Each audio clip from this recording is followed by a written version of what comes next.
Germans never knew American VT fuses shot down 82% of their V-1s in one day. The morning report lay crumpled on the desk as German technical officers at Flak Regiment 155W struggled to comprehend the mathematics before them. The interception rates violated every principle of ballistic probability ever taught at Luftwaffe technical academies across the Reich. It could not be accurate. Through their field telescopes, German observers had witnessed something that contradicted everything their intelligence services had assured them about Allied anti-aircraft capabilities. The V-1 flying bombs launched toward London in the pre-dawn hours were being destroyed at rates that defied explanation. They were not being shot down by fighters making dangerous pursuit curves. They were not being snagged by barrage balloon cables. Instead, they were being destroyed by anti-aircraft fire over the coastal gun belt. Shells were exploding with impossible accuracy around the missiles, somehow detonating near them rather than requiring direct hits. At Flak Regiment 155W headquarters in the Château d'Etou, Oberst Max Wachtel, commander of the entire V-1 offensive, received these reports with growing alarm. Over the course of the German V-1 campaign, the proportion of flying bombs destroyed by the coastal gun belt had risen from 17% in June to 74% by late August, reaching a staggering 82% during one extraordinary day in that final week of August 1944. This marked the beginning of the most profound technological shock German weapons scientists would experience during the war. What neither Wachtel nor any German scientist knew was that they were witnessing the deployment of one of World War II's most closely guarded secrets, a technology so revolutionary that it was protected at the same security level as the atomic bomb project. This was the proximity fuse, or VT fuse, as the Allies codenamed it, and it was systematically destroying Hitler's terror weapon with a precision that German physics said should not exist. As for anti-aircraft fire, the probability of a direct hit on such a small, fast target was calculated at less than 1 in 10,000 shells fired. This was not propaganda, but solid ballistic science. Conventional time-fused shells required accurate prediction, precise calculation, manual fuse setting, and perfect timing. Against the speed of a V-1, gunners had perhaps 30 seconds from detection to engagement. Oberst Max Wachtel, commanding Flak Regiment 155W, knew these limitations well from both sides of anti-aircraft warfare. During the campaign, Germans would launch 9,521 V-1 missiles from ground sites against England, with thousands more against other targets, bringing the total to approximately 25,000 V-1s deployed during the war. But within days of the first launches, troubling reports began reaching German intelligence. British anti-aircraft defenses were adapting with suspicious speed. By late June, the interception rate climbed from 10% to 24%, higher than predicted, yes, but still explainable. Then came July, and the statistics became inexplicable. German technical officers monitoring effectiveness noticed British guns claiming V-1 kills with impossibly low ammunition expenditure. Observers on the French coast witnessed V-1s flying steadily toward England, suddenly surrounded by flak bursts, then tumbling from the sky, despite explosions occurring too far away for direct hits. Unknown to German intelligence, they were witnessing the first combat use of proximity fuses, devices that turn near misses into lethal strikes. The technology had already been operational in the Pacific since January 1943, when USS Helena shot down a Japanese dive bomber with shells that exploded upon sensing proximity to the target. But the German intelligence failure was comprehensive. The famous Oslo report of November 1939 had briefly mentioned proximity fuse research, but German scientists dismissed it as Allied disinformation. Germany had attempted to develop similar technology. More than 30 different designs were researched, but none achieved operational status. German engineers had concluded that proximity fuses were simply impossible. The technical challenges seemed insurmountable, miniaturizing radio transmitters and receivers for artillery shells, making vacuum tubes survive 20,000 G-forces, creating batteries that could activate after years of storage, and achieving mass production. Yet by August 1944, American factories were producing 40,000 VT fuses daily. And by the final week of that month, the proximity fuse was achieving its maximum effectiveness. The technology had already been operational in the Pacific since January 1943, when USS Helena shot down a Japanese dive bomber with shells that exploded upon sensing proximity to the target. But the German intelligence failure was comprehensive. The famous Oslo report of November 1939 had briefly mentioned proximity fuse research, but German scientists dismissed it as Allied disinformation. Germany itself had attempted to develop similar technology. More than 30 different designs were studied, but none reached operational status. German engineers concluded that proximity fuses were impossible to realize. The challenges were immense.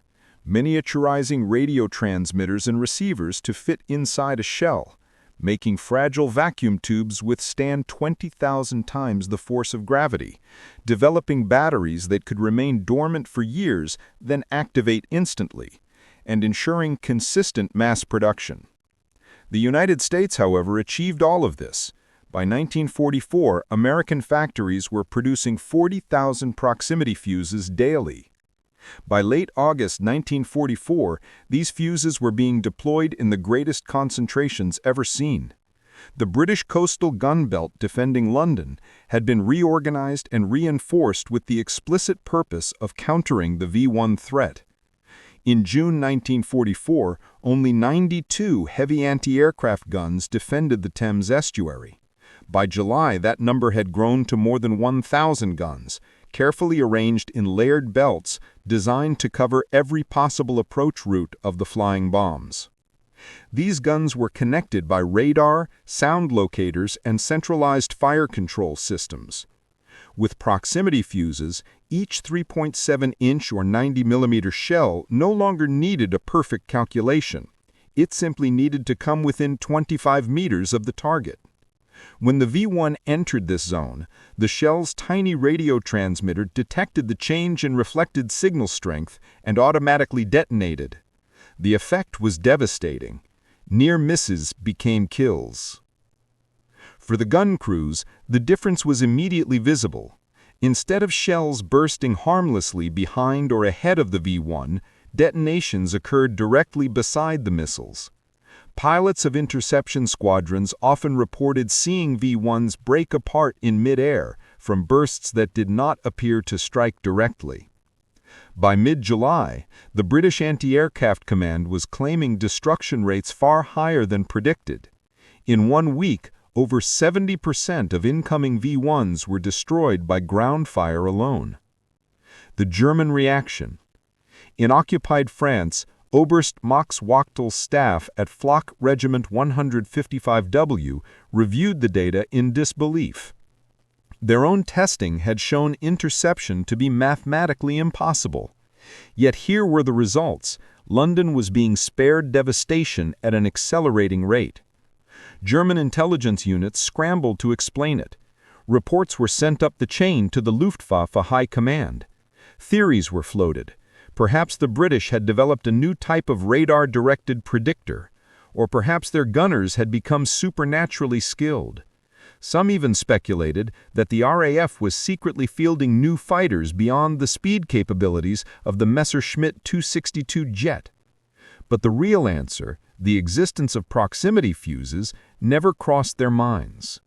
German scientific culture in the 1940s, brilliant as it was in rocketry and jet propulsion, had dismissed the possibility outright.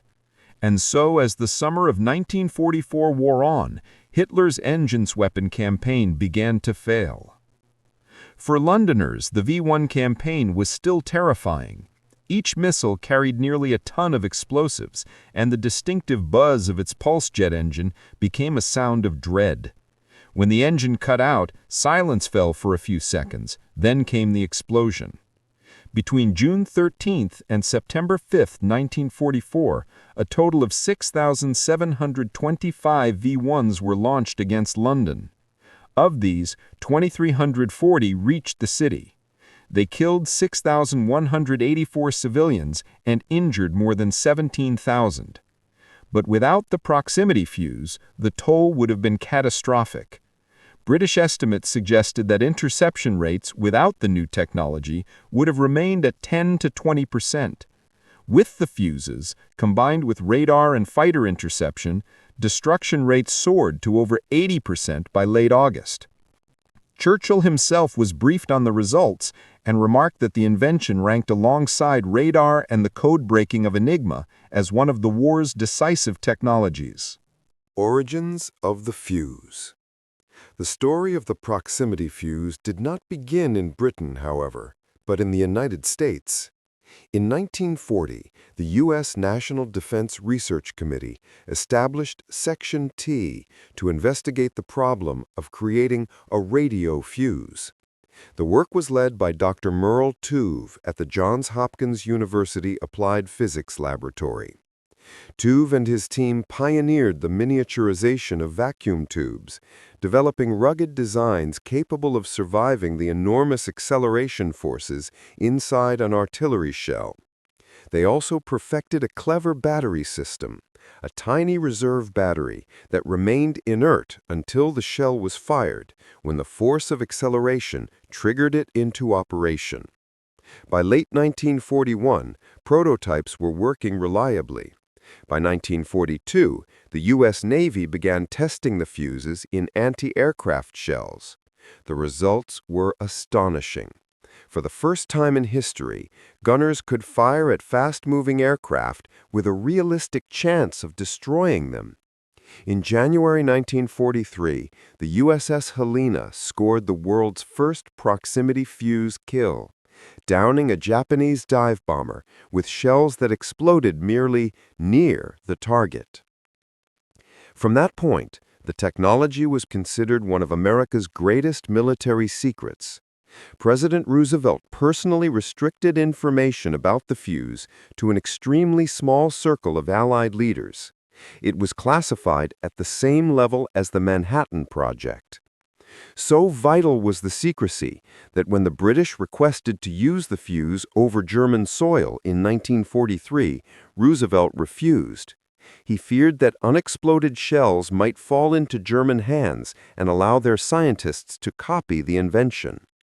Only when the V-1 campaign began in June 1944, threatening London itself, did the restriction ease. Roosevelt authorized their use over England, reasoning that the desperate situation outweighed the risk of capture. Thus, by late summer 1944, the German High Command was watching its vengeance weapon campaign collapse without ever understanding why. By August 30, 1944, V-1 launches from France ceased entirely. Allied armies were overrunning the Pas-de-Calais sites, and German planners shifted to air-launched V-1s, a desperate and largely ineffective substitute. But the technological shock of the proximity fuse had only just begun. For soon, it would prove decisive not only against the V-1s, but on the battlefields of Europe themselves. Only when the V-1 campaign began in June 1944, threatening London itself, did Roosevelt authorize the use of proximity fuses over British soil. The decision came with enormous risk.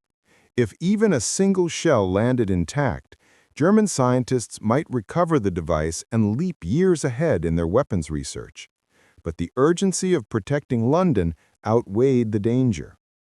By August 1944, the technology was not only stopping V-1 flying bombs, it was about to change the very nature of ground warfare in Europe. In September 1944, as Allied forces advanced into Belgium and the Netherlands, the proximity fuse began to be issued to field artillery units. Until then, it had been restricted primarily to naval and anti-aircraft use. Now, American and British gunners would discover its terrifying effectiveness against troops in open terrain. Traditional artillery shells with time or impact fuses had significant limitations. A time fuse required precise calculation to detonate above a target, often wasting shells if the timing was off. Impact fuses required direct hits on the ground, which often meant shells buried themselves before exploding, reducing their lethal effect. The proximity fuse eliminated both problems.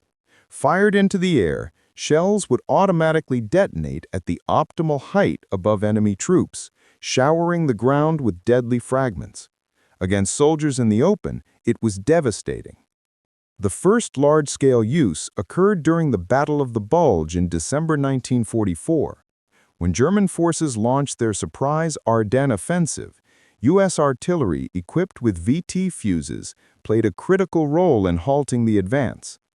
German infantry, massed in snowy fields and forest clearings, suddenly found themselves under artillery fire that seemed unnaturally precise. Shells burst above their heads, not behind or in front, cutting down attackers in terrifying numbers. General George S. Patton would later remark that the proximity fuse was the most important new development in the war. Eisenhower called it one of the 4 decisive weapons of the Allied victory, along with radar, code breaking, and the atomic bomb. German shock and ignorance. On the receiving end, German soldiers were baffled. They had endured years of artillery fire, but nothing like this. Survivor accounts describe panic and disbelief at shells exploding in the air as if they knew exactly where we were. Once again, German intelligence had no explanation. They speculated about new types of fragmentation shells or special tactics, but never grasped that a miniature radio device was hidden inside each round. Even when fragments of fuses were recovered from battlefields, the pieces were too damaged to reveal their secret. By the time the war ended, the Germans had failed to reproduce anything comparable. The proximity fuse was not a rare wonder weapon. It was produced in massive numbers. Between 1942 and 1945, Allied factories manufactured more than 22 million VT fuses. Entire industrial sectors in the U.S. were devoted to their production. The project mobilized some of the brightest scientific minds of the Allied nations. Laboratories worked around the clock to refine designs, improve ruggedness, and scale up production. Workers, many of them women recruited during the war, assembled delicate vacuum tubes under strict secrecy. To maintain security, workers were told they were building radio parts without being told the purpose. Few realized their labor was producing one of the war's most deadly innovations. By the end of World War II, the proximity fuse had saved countless lives by blunting enemy offensives and reducing the effectiveness of German V-weapons. Churchill himself ranked it alongside radar and the Enigma code breakers as a decisive factor in ensuring Allied victory. After the war, the technology became standard in militaries worldwide, evolving into modern electronic and digital fuses, still in use today. But in 1944 to 45, it was more than a technological achievement. It was a weapon that reshaped the battlefield. For the men who faced the V-1s over London and the artillery barrages in the Ardennes, it was the difference between survival and destruction. And for Oberst Max Wachtel and his staff back in 1944, staring at impossible interception rates that defied all their calculations, it was a mystery they would never solve.